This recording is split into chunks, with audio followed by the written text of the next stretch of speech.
Sveiki visi, kurie įsijungėte tinklalaidę Arti tavęs. Čia kalbame apie sprendimus, aktualijas ir darbą vardan Vilniaus rajono. Šiandien su manimi yra meras Robertas Duchnevič ir kalbėsime apie susisiekimo infrastruktūrą ir kelius. Tai temos, kurios sulaukia visuomet labai daug diskusijų. Sveiki, mere. Sveiki. Manau, kad yra labai gera proga pakalbėti apie susisiekimo infrastruktūrą, nes maždaug prieš mėnesį Vilniaus rajonas gavo svarbiausią savivaldybių metų apdovanojimą Auksinę krivūlę už visuomeniai saugios susisiekimo infrastruktūros kūrimą. Gal galite šiek tiek plačiau papasakoti apie tai, už kokį laikotarpį ir kokius konkrečius infrastruktūros projektus buvo suteiktas šis apdovanojimas? Pagrindė laikotarpis buvo turbūt praeiti tie metai, nes visada taip žiūrima, ir tie darbai, kurie eina dabar iki pavasario, o kurie čia darbai, tai yra visi tas darbų, kuriuos mes diegiame, nes tikrai per paskutinius metus, kai aš tapau irgi mero, matant Vilniaus rajone kokia yra situacija, nes infrastruktūra visada yra tas matomas dalykas ir skaudulys žmonėms, o Vilniaus rajonas yra didelė žiedinė savivaldybė, kur tikrai tų lėšų vis nepakanka, valstybės finansavimo vis nepakanka.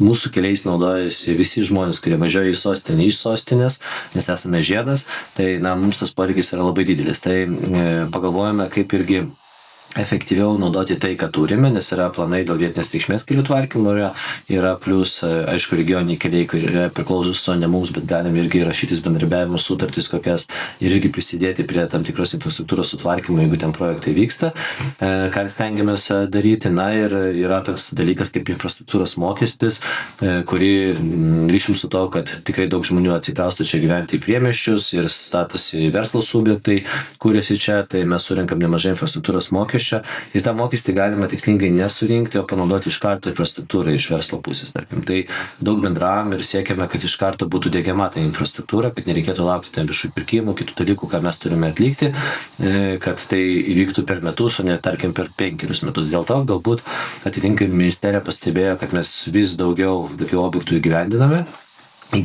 net neturėdami didesnio valstybės prisidėjimo, ir įvertina mūsų turbūt tą pasiekimą. Kalbant apie kelius, dėl kurios kelio atkarpos gaunama daugiausia skundų, prašymų sutvarkyti kelią? Žiūrėkite, čia turbūt nėra vieno atsakymo, net nepamatuosi, kurį, nes yra daug tokių vietų.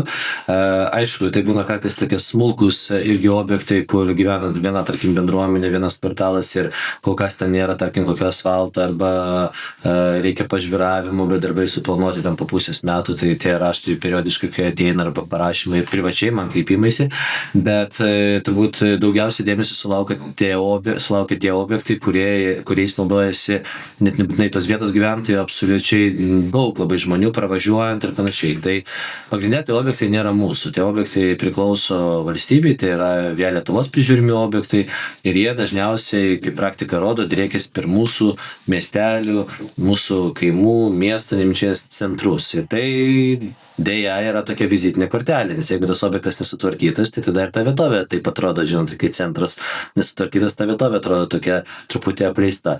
Tai tikrai tie objektai turbūt sulaukia didžiausią susidomėjimą. Turbūt šitoje vietoje labai svarbu dar kartą pabrėžti, kad Vilniaus rajone yra tiek valstybiniai keliai, tiek vietinės reikšmės keliai. Gal galėtumėte plačiau papasakoti apie šių kelių priežiūrą ir atsakomybės? Tai labai paprasta ir visada bandom žmonėms paaiškinti irgi, kad vietinės reikšmės keliai, tai yra mūsų savivaldybei priklausantis objektai, traukti į mūsų sąrašus ir savivaldybė pilnai yra atsakinga už jų priežiūrą, už asfaltavimą, iš savo biudžeto ir kitus dalykus. Tuo metu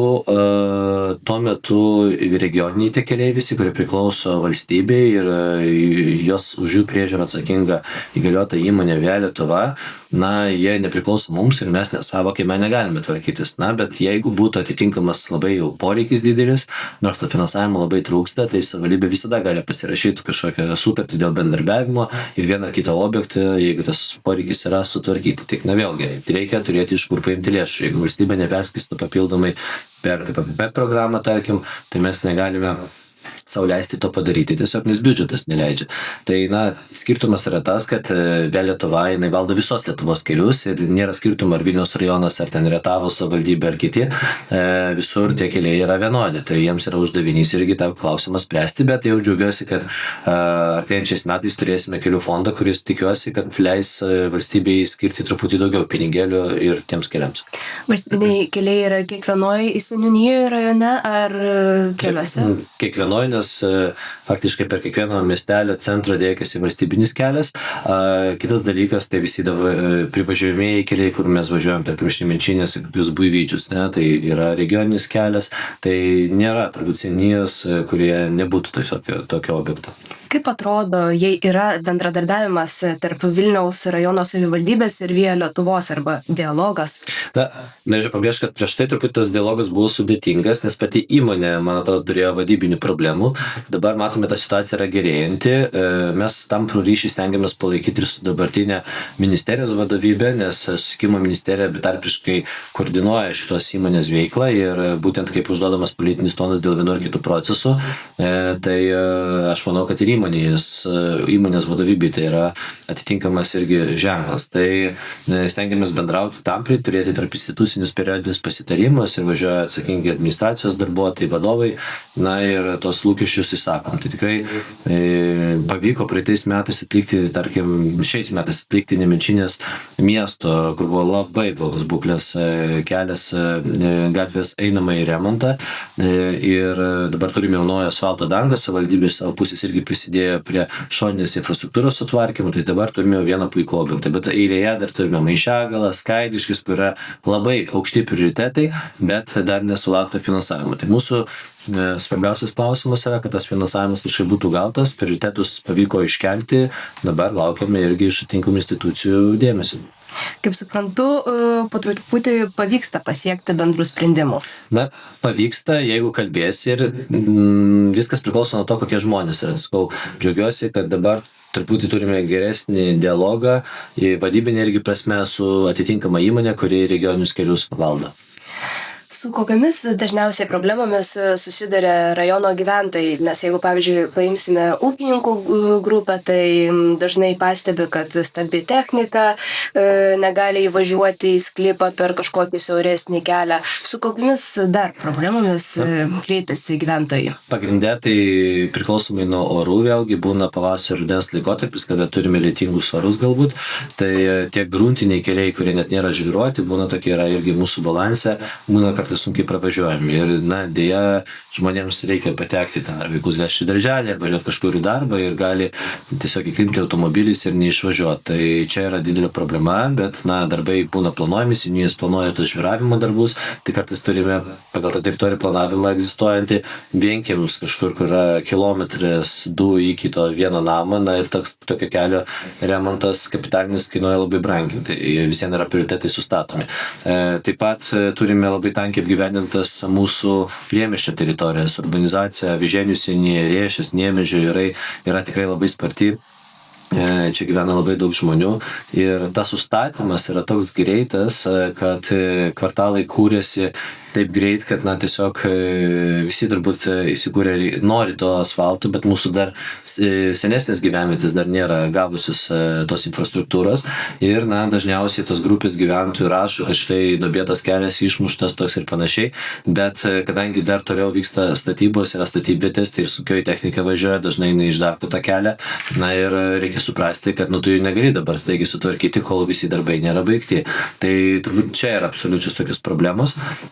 Kas liečia tą susisiekimą, tai yra kai kur nutolusiose teritorijose, kai yra tai nepravažiuojami sezoniniu metu keliai, ir priemiestis, kuris tankiai užsistatė ir ten nėra dar atitinkamos infrastruktūros, nes ką tik tie kvartalai buvo įrengti. Dėl to ir mes visada skatiname infrastruktūros mokestį naudoti vystytojus, kad iš karto tą kelią, kuris bus priimtas po to į mūsų balansą, galima būtų sutvarkyti, asfaltuoti, kad nebūtų problemų. O kokie yra svarbiausi ateities susisiekimo infrastruktūros projektai, kurie palies savivaldybės gyventojus per 5-10 metų? Tai yra turbūt strateginiai tokie projektai, nes aišku, labai svarbu skirti dėmesį kiekvienai gyvenvietei, kad bent jau centrai būtų sutvarkyti ir privažiavimai ir nebūtų gyvenamosiuose tankiuose ten vietose ir kaimuose, būtų žvyrkelių, kurie dulka ir panašiai. Beje, apie dulkėtumą kalbant, tai galime pasidžiaugti, kad savivaldybė yra įdiegusi prieš porą metų kelių laistymo programą ir tai yra esam turbūt vieni iš lyderių Lietuvoje, nes daug laistom, bet kai laistom, tai ir kiti dar reikalauja, bet turime kriterijus.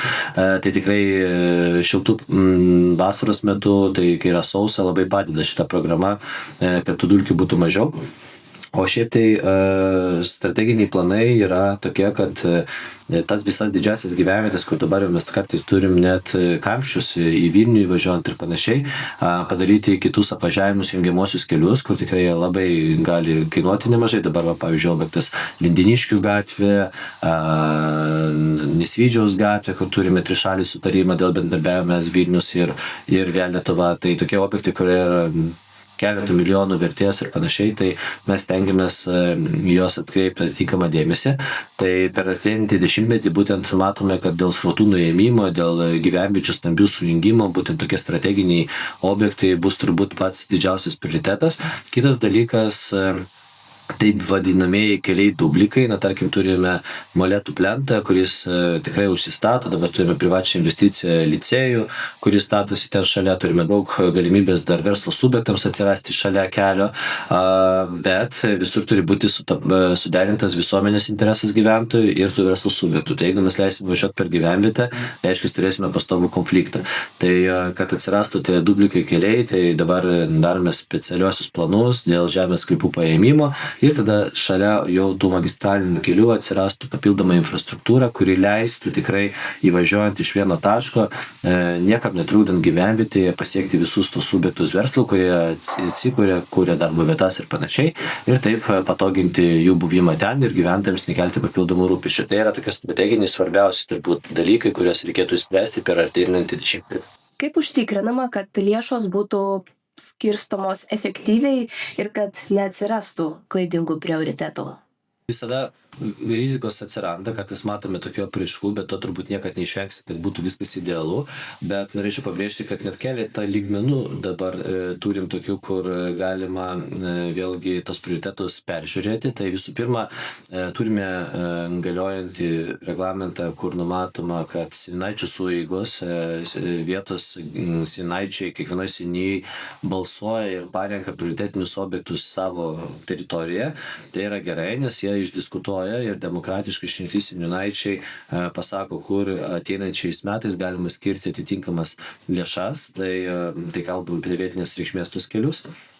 Ir tada tai keliauja viskas pas mus į savivaldybę, bet mūsų irgi atsakingi specialistai turi dabar sudėlioję visą mechanizmą pagal kriterijus, kaip patikrina, ar tikrai galima prioritizuoti vieną ar kitą objektą ir dar paeinamas šitas filtras ir tada jau tai nešama į tarybą tvirtinti ir tarybos nariai dar gali tarti savo žodį. Tai yra keli etapai, papildomas tas vidurinis dabar, kur atsirado.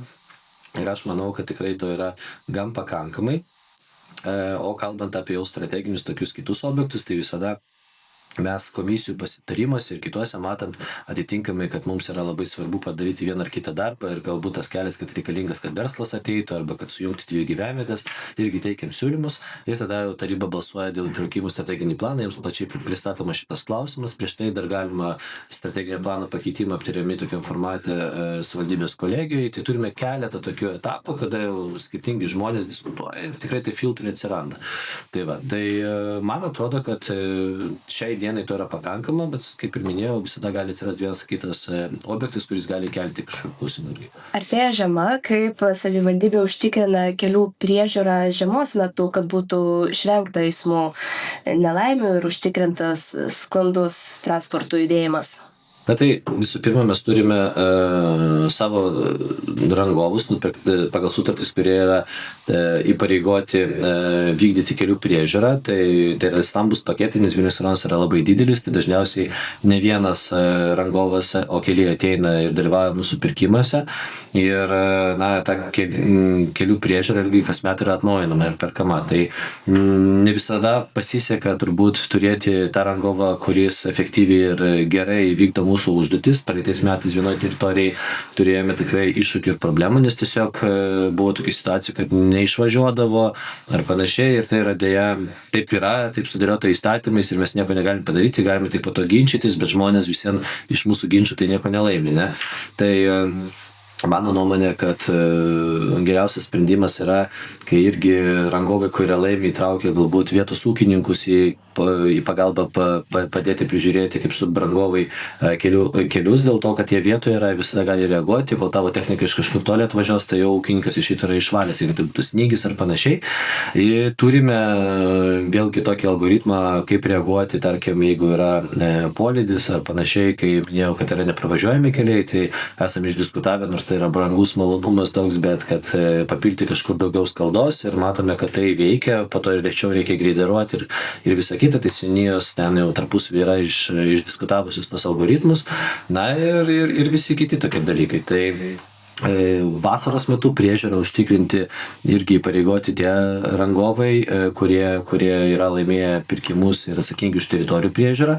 Svarbiausias dalykas yra sudėlioti tos prioritetus, kurie yra. Tai čia mūsų būtent susisiekimo skyrius dabartinis, kartu su administracijos vadovybė visą, jie turi aiškius nurodymus ir, tikiuosi, kad jas visus vykdo. Jeigu nevykdo, tai mes gauname skundą ir tada jau nukreipiam, kad taisyti. Nere, ačiū už pokalbį, ačiū už jūsų išvalgas. O jums ačiū, kad buvote kartu, sekėte laidą Arti tavęs. Čia dar daug įdomių temų. Iki.